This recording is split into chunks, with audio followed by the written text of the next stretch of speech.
Before you breathe, before you blink, subscribe, like, and comment, because once this story locks in, there's no turning back.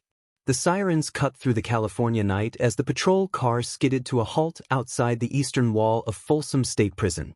The guards had already sealed the gates, steel grinding against steel, trapping whatever horror had just surfaced inside. Floodlights snapped on, washing the ancient stone walls in blinding white. And there, crumpled near the old utility tunnel that hadn't been used in decades, lay a body that was never supposed to exist, an inmate officially accounted for during evening count, cold to the touch, eyes open, face frozen in terror. Folsom wasn't new to death. It had been built on it. Captain Laura Hensley arrived minutes later, stepping past correctional officers who had gone quiet in a way she didn't like. She'd worked prisons her entire career, but Folsom always felt different. Older. Heavier. Like the walls remembered everything. The dead man was Marcus Bell, serving a life sentence without parole. No enemies on record. No recent disciplinary reports. And yet, his hands were bound behind his back with wires stripped from prison radios, something only staff or long-term inmates knew how to do without triggering alarms. By dawn, the prison was locked down. Cells slammed shut, echoes ricocheting through the tiers.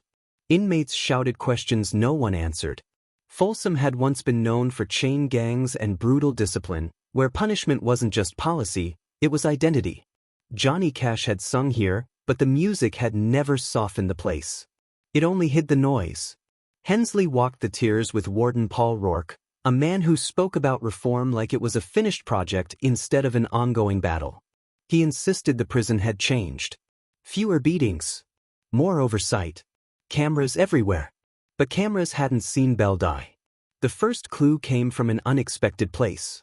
An inmate named Eli Navarro requested protective custody, claiming he'd seen Bell the night before, alive, shaken, whispering about the ledger. Navarro wouldn't explain what that meant. Only that Bell believed something buried in Folsom's past was about to resurface, and that someone inside the walls would kill to keep it hidden. Investigators pulled Bell's file. Transfers. Work assignments. Counseling notes. One detail stood out. Bell had been assigned to archival maintenance, a forgotten department responsible for old records, disciplinary logs, punishment registers, incident reports dating back to the early 1900s. Most of it was supposed to be digitized. Most of it wasn't. As Hensley dug deeper, tension inside the prison escalated. A guard reported missing keys. Another swore someone had tampered with surveillance feeds near the West Wing. Then Navarro vanished. His cell empty, bed untouched, name still glowing green on the count board as if he were standing right there. By the second night, whispers spread among staff. Old stories. Inmates punished off the books. Deaths written off as accidents. Men who entered. By the time morning count was called, Folsom was no longer just locked down. It was on edge. Guards moved in pairs. Radios crackled with half-sentences that never finished. Somewhere between the cell blocks and the administration wing, the prison had slipped out of control. Captain Laura Hensley stood inside the surveillance room, staring at a frozen frame on the monitor. It showed Eli Navarro walking down Corridor C at 11:42 p.m., escorted by a correctional officer whose face was just out of frame. 3 seconds later, the feed cut to static. When it came back online, the corridor was empty. Navarro never appeared again. That feed didn't glitch, Hensley said quietly. It was switched off. The technician swallowed hard. Only supervisors have access to that override. Which narrowed the suspect list to people who knew the prison better than the inmates ever could.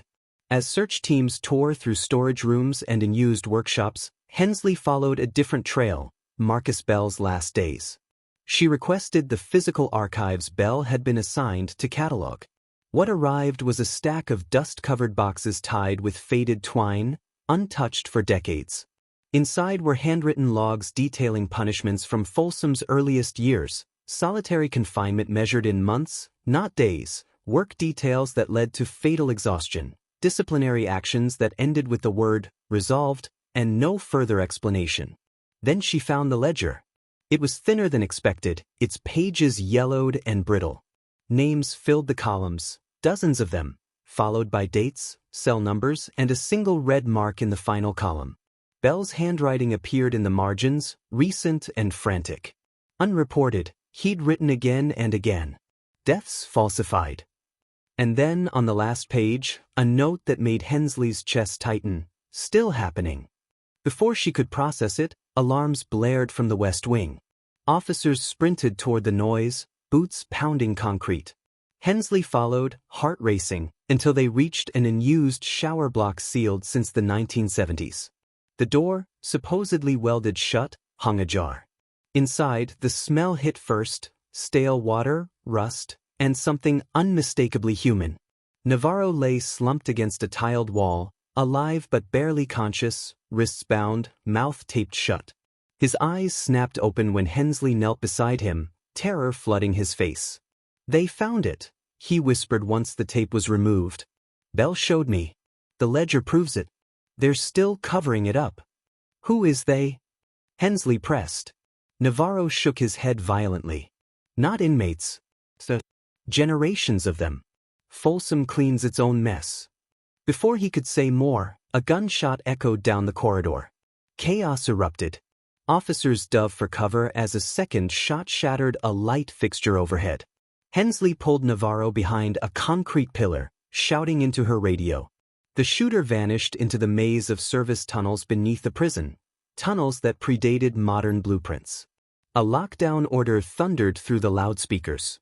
But Hensley already knew it was too late. Someone inside Folsom was hunting the truth, and they were willing to kill to keep it buried. As Navarro was rushed to medical, Hensley confronted Warden Rourke with the ledger. He barely glanced at it before his face hardened. "You don't understand what you're holding," he said. "If this gets out."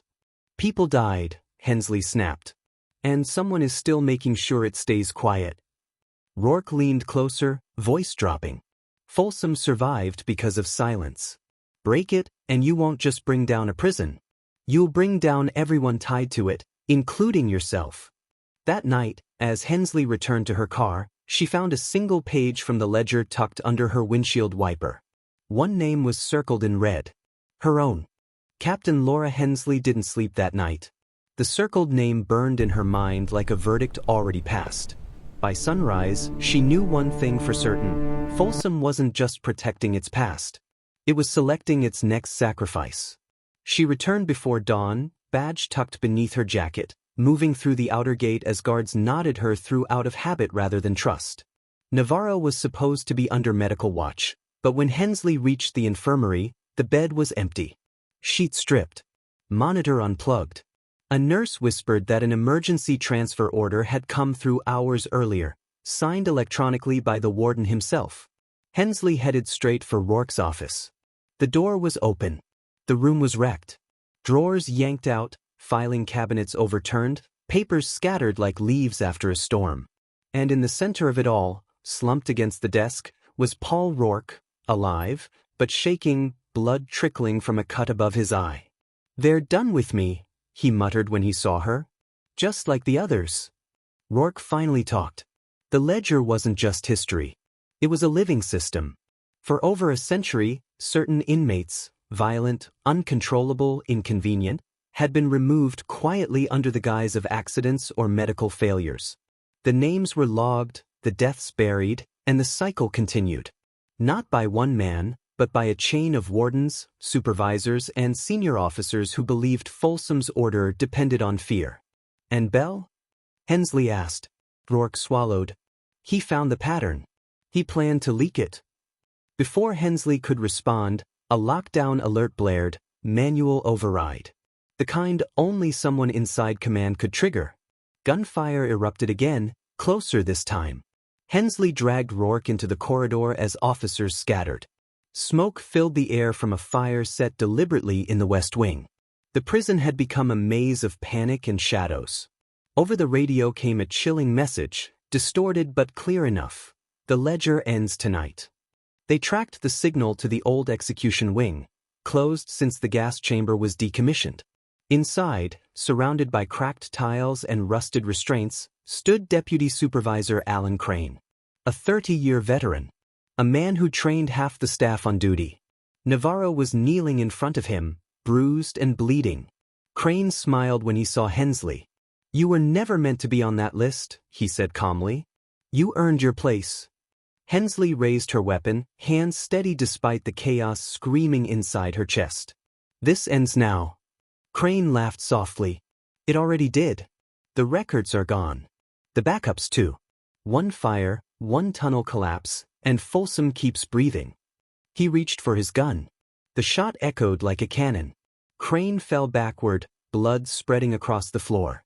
Navarro collapsed beside him, sobbing, alive. By morning, state investigators flooded the prison. The story broke fast: corruption, cover-ups, illegal deaths stretching back generations. Rourke resigned. Crane died in custody from his wound. Navarro entered witness protection. And Folsom? Folsom stayed open. Weeks later, Hensley stood outside the prison gates, reassigned, her career intact but hollow. Officially, justice had been served. Unofficially, something gnawed at her. That night, a package arrived at her door. No return address. Inside was a single sheet of paper. A list of names. Newer dates. And at the bottom, written in familiar red ink, a message. "Ledgers can burn. Systems survive." Hensley stared at the page, realization sinking like a weight in her chest. They thought the truth had been buried. But somewhere inside Folsom, someone had already started a new book. And if you think the story was intense, you're not ready